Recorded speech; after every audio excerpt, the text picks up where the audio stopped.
Salut à tous, salut à toutes, c'est Aurélien. On se retrouve aujourd'hui pour un nouveau podcast. C'est d'ailleurs lundi. J'espère que tu as passé un excellent week-end. Et aujourd'hui, je voudrais te parler d'un système simple et gratuit pour héberger et vendre tes formations. Alors, faut savoir que, pour héberger et pour vendre ces formations, il existe plusieurs plugins payants, plusieurs services payants.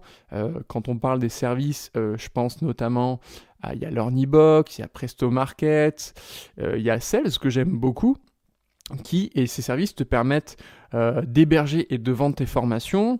Tu as aussi des plugins, je pense notamment à LearnDash, pour système de vente, tu as WooCommerce, etc. Donc voilà, WooCommerce c'est gratuit, mais si tu veux un petit peu le booster pour faire des choses un peu plus propres, il faut payer. Donc voilà, en gros, ces services et ces plugins sont payants. Et au départ, comme moi j'ai fait au départ, j'ai essayé de trouver des systèmes pour pouvoir héberger et vendre sans forcément payer, parce que tu te lances, tu sais pas trop, t'es débutant finalement, et t'as pas envie de te dire je vais payer, mais je sais pas si ça a fonctionné, je sais pas si ma stratégie est bonne, etc. Donc moi aujourd'hui justement je voudrais te montrer te partager tout une process, un système qui va te permettre d'héberger tes formations gratuitement sur ton site et qui va te permettre de vendre sans avoir besoin de passer par un service qui va te coûter des sous. Alors on va avoir besoin de plusieurs choses. La première chose, c'est d'avoir un site avec WordPress. Ça, c'est la première chose que tu as besoin.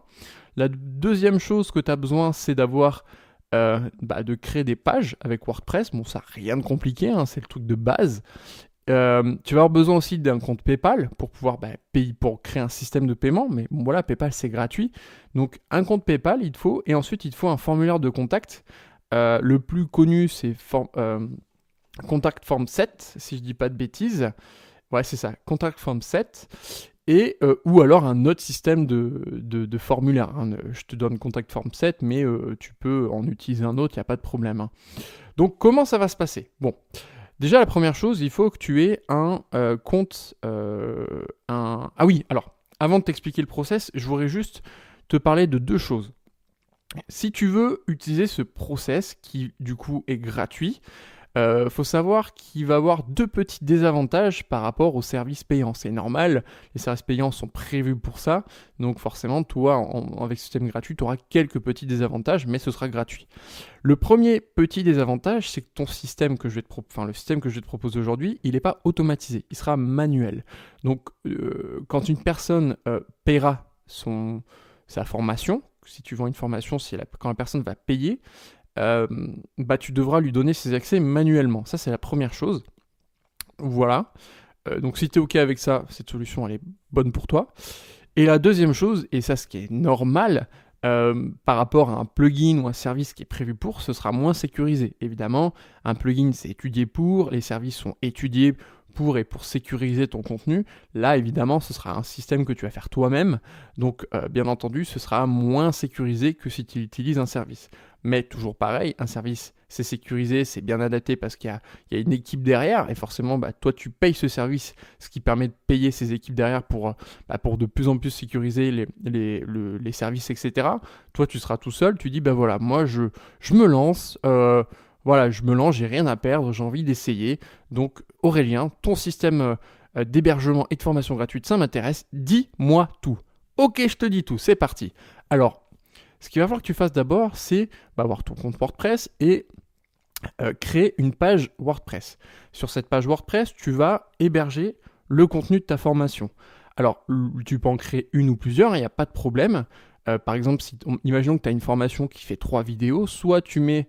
on va partir sur une page, ça va être plus simple, on part le plus simplement possible. Donc, tu as une formation qui fait 3 vidéos, je sais pas, par exemple de 30 minutes. 3 vidéos de 30 minutes, une formation d'1h30, ok ?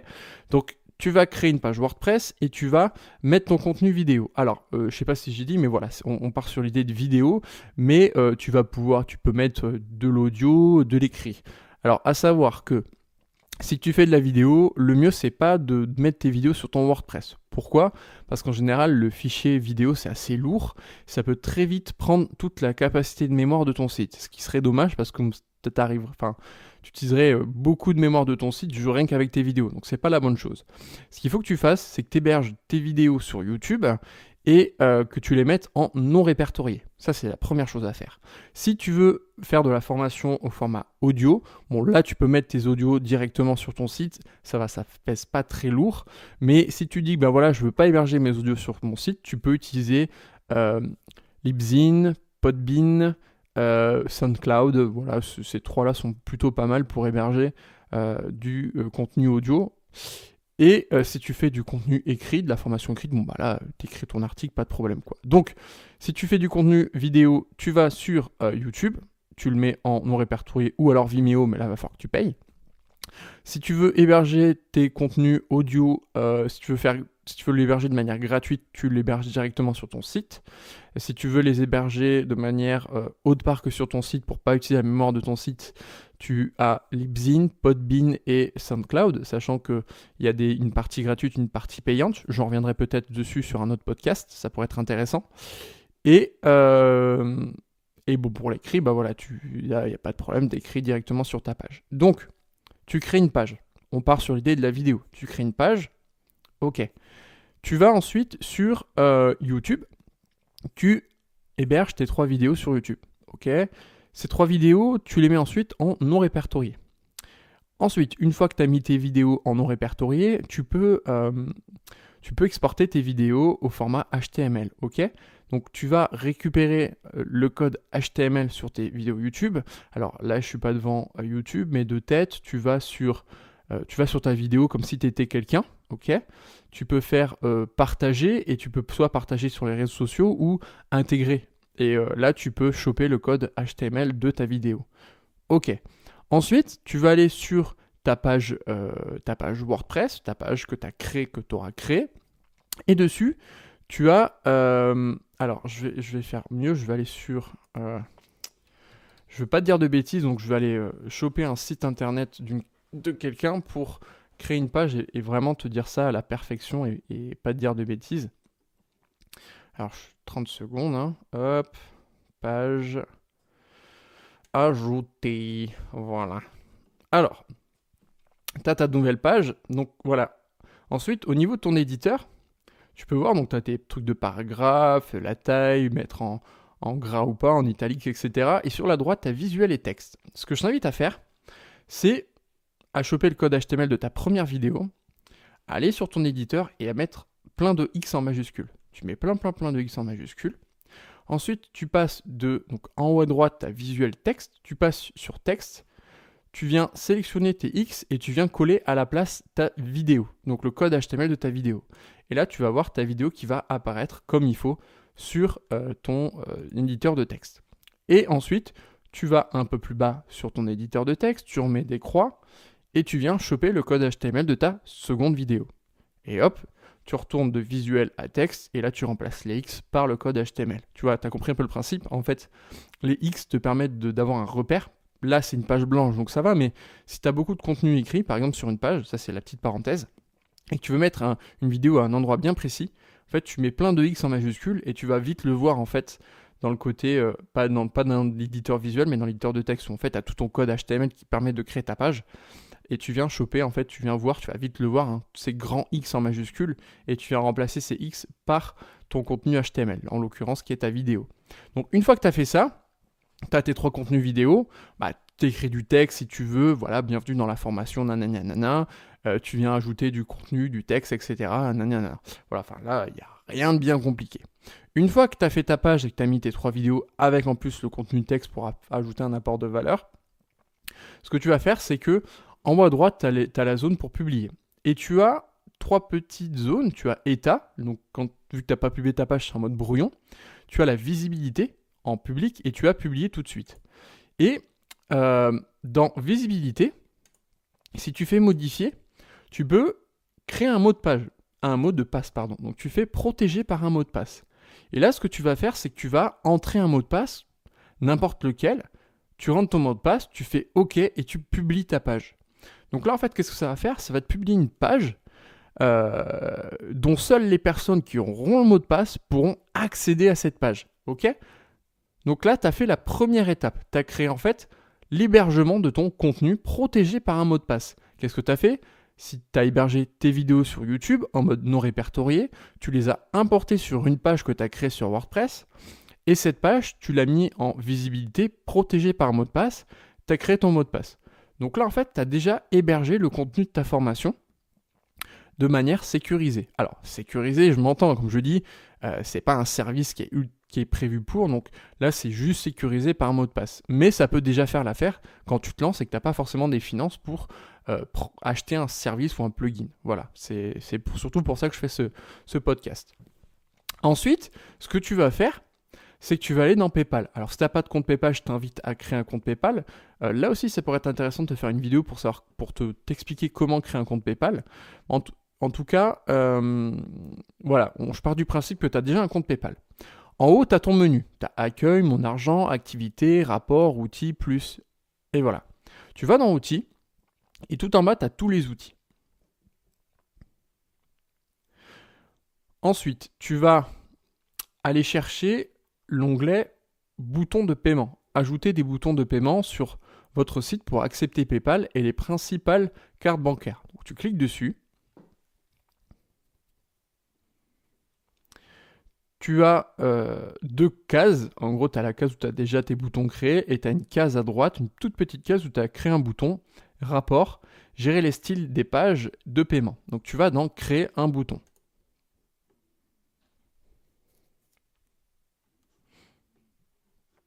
Ok. Et là, en fait, tu vas pouvoir créer un bouton. Donc voilà, choisissez un type de bouton, panier, acheter, don, abonnement. On va dire acheter. Ok. Nom de l'objet. Donc tu vas nommer ton bouton. Donc on va dire par exemple bouton paiement, bouton, je sais pas moi, bouton de paiement, paiement formation par exemple. Tu vas donner un prix. Donc là, ça va définir le prix de ta formation. On va dire par exemple 47 €. Ensuite, tu as personnalisé le bouton, ajouter un menu déroulant avec des prix et des options, on s'en fout. Enfin voilà, ça c'est comme toi tu veux, hein. Voilà, c'est pour mettre différents types de paiements. S'il y a plusieurs prix, bon là en l'occurrence il n'y en aura qu'un seul. Ajouter un menu déroulant, ajouter un champ de texte, donc voilà, hein, ça c'est de la personnalisation, tu fais ce que tu veux. Livraison, utiliser un montant spécifique, bah là tu livres pas.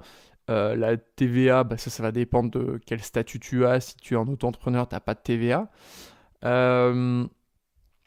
Utiliser mon identifiant de compte marchand sécurisé, bon je te le conseille de laisser là-dessus. Ensuite à l'étape 2, suivez votre stock, vos bénéfices, vos pertes facultatives. Alors ça c'est facultatif, en l'occurrence, bah, t'as pas cette histoire de stock parce que là tu n'envoies pas de formation, c'est une formation en ligne. Donc l'étape 2 tu peux la zapper. Et dans l'étape 3, tu as fonction de paiement. Et c'est facultatif mais voilà. Donc voulez-vous permettre à votre client de modifier les quantités commandées? Tu fais non. Votre client peut-il ajouter des instructions particulières dans un message à votre intention? Bah, ça, tu fais comme tu veux. Avez-vous besoin de l'adresse de livraison de votre client? Bah, ça, pas forcément. Et là, il y a un truc qui nous intéresse vraiment, c'est diriger vos clients vers cette URL. S'ils annulent leur paiement, bah ça peut te permettre, par exemple, de relancer tes clients en les faisant atterrir sur une page en disant « Ah bon, vous êtes sûr de vouloir quitter, vous ne voulez pas revenir sur le paiement, etc. » Mais ce qui nous intéresse surtout, c'est dirigez vos clients vers cette URL lorsqu'ils terminent leur paiement. Et ça, tu vas cocher cette case. Et en fait, maintenant que tu as coché cette case, on va retourner sur WordPress et tu vas créer une nouvelle page. Et sur cette nouvelle page, en fait, tu vas importer un formulaire. Donc, dans l'idée, c'est si tu as utilisé formulaire contact form 7, contact form 7 pour être plus précis, ou un autre plugin de formulaire. En fait, dans ce formulaire, il te suffit simplement de demander l'adresse email de la personne et son prénom. Tout simplement, tu n'as pas besoin de plus d'informations. L'adresse email de la personne et son prénom. Et en fait, tu vas au-dessus de ce formulaire. Donc, tu peux, par exemple, contact form 7, c'est un shortcode que tu vas intégrer. Donc, c'est un petit bout de code que tu vas venir coller dans ta page qui va te générer le formulaire. Donc, rien de compliqué.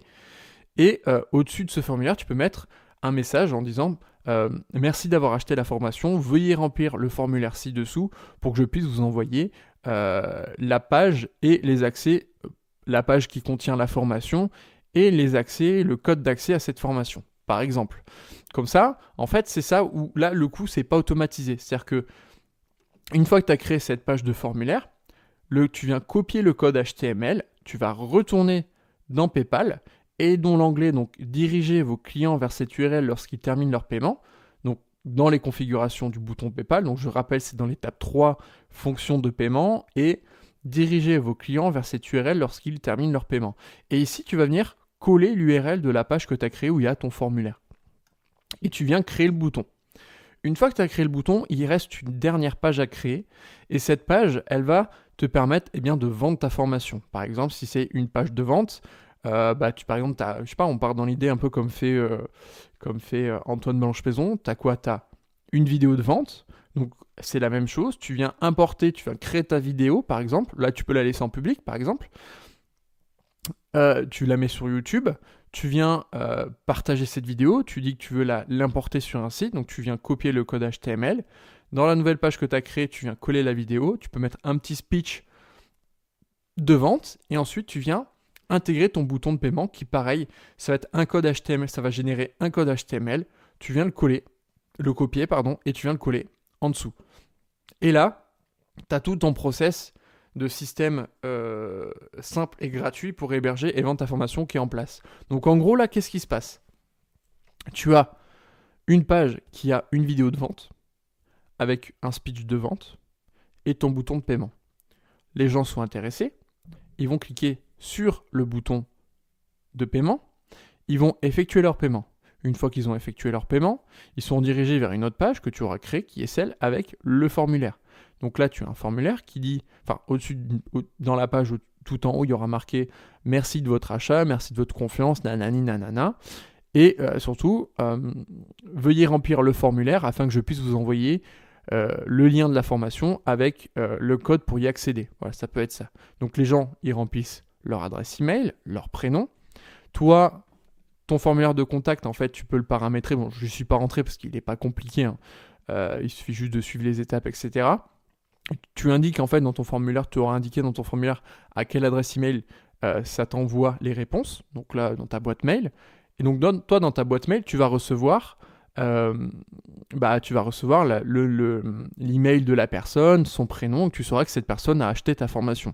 Si tu veux être sûr à 100% qu'elle a bien acheté la formation, il te suffit d'aller sur PayPal et de vérifier que la personne a bien acheté. Voilà, ça te permet de savoir quoi. Et toi, il ne te reste plus qu'à envoyer à la personne le lien de la page de la page que tu as en fait protégée avec un mot de passe. Donc, tu lui envoies le lien, tu lui envoies le mot de passe, et voilà. Et donc là, tu as un système simple et gratuit pour héberger et vendre tes formations. Voilà, tout simplement. Alors là, je t'ai donné un exemple avec des vidéos, ou sur une seule page aussi, mais tu peux faire avec des audios, tu peux faire avec de l'écrit, tu peux faire ça sur 3 pages, sur 3 ou plus de pages. Il suffit simplement de créer tes pages, de mettre le contenu sur tes pages, et sur chaque page, tu mets protégé par un mot de passe, et une fois que la personne a payé, tu lui envoies les différents liens avec les différents mots de passe qui correspondent aux liens, et voilà, c'est tout. Donc voilà, ça c'est un système simple, pas très compliqué, qui va te permettre d'héberger, de vendre tes formations gratuitement. Alors évidemment, c'est pas aussi perfectionné que des systèmes que tu vas payer, des services, etc. Ce qui est normal, c'est gratuit, c'est fait à la main, mais ça te permet de te lancer et de voir un peu comment ça fonctionne. Voilà pour ce podcast, j'espère qu'il t'aura apporté de l'aide. Surtout, dis-moi en commentaire si je suis assez clair dans ce que je dis, parce que j'attends vraiment des retours pour faire des podcasts beaucoup plus concis, beaucoup plus précis, et qui vont t'apporter vraiment de la valeur bien spécifique et bien ciblée pour vraiment que tu puisses avancer concrètement. Ça, c'est la première chose. Dis-moi si le format podcast, ça t'intéresse. Et dis-moi si tu préférerais un autre format, hein. Moi, je suis pas fermé à ça. Voilà. En tout cas, je te propose aussi quelque chose d'autre. Tu pourras voir ça dans la description. J'ai mis en place ce que j'appelle un free call coaching, si ça t'intéresse. C'est un coaching gratuit d'1 heure qui est vocal. Et en fait, pourquoi je fais un coaching gratuit d'1 heure et je te l'offre en fait, c'est parce que ce coaching, il va avoir pour but de créer un podcast. Comme il est oral, ça va créer un podcast. L'idée, c'est que tu vas me poser des questions bien spécifiques dont toi tu as besoin, ou tu as des problématiques et que moi je vais répondre à ces problématiques en faisant ce coaching. Donc c'est du coaching technique, hein. Je vais t'aider à développer ton site internet, à mettre en place des systèmes de vente, des systèmes de tunnels de vente, des systèmes d'autorépondeurs, d'automatisation, d'affiliation, etc. Donc moi je peux t'aider pour tout ce genre de choses, en fait pour créer un site qui va te permettre de développer ton entreprise, ton business, ton projet. Et pourquoi je te le fais gratuitement ? Tout simplement parce que j'en crée un podcast, je le diffuse avec au maximum de monde. Comme ça t'aide évidemment, mais ça peut aider aussi un maximum de personnes. Et moi aussi, ça fait connaître mes podcasts. Comme ça, dans l'histoire, tout le monde y gagne. Toi, tu y gagnes parce que je t'aide à passer des blocages. J'aide aussi d'autres personnes à passer les blocages qui peuvent être similaires, pareil que toi. Et en même temps, ça fait connaître mon podcast. Voilà, donc si ça t'intéresse, je te mets le lien dans la description. Et t'as plus qu'à cliquer, tu tomberas sur un petit formulaire qui te demandera de rentrer ton email, ton prénom et ou je t'ai mis une problématique, mais tu peux en mettre plusieurs si tu veux. Et ensuite, moi, je te contacterai dans les plus brefs délais pour qu'on puisse fixer ce coaching ensemble. Voilà, j'espère que ce podcast t'a plu. N'hésite pas à commenter ce podcast, à le partager. Et voilà, et moi, je te dis à très vite dans un prochain podcast. Allez, salut, bonne semaine!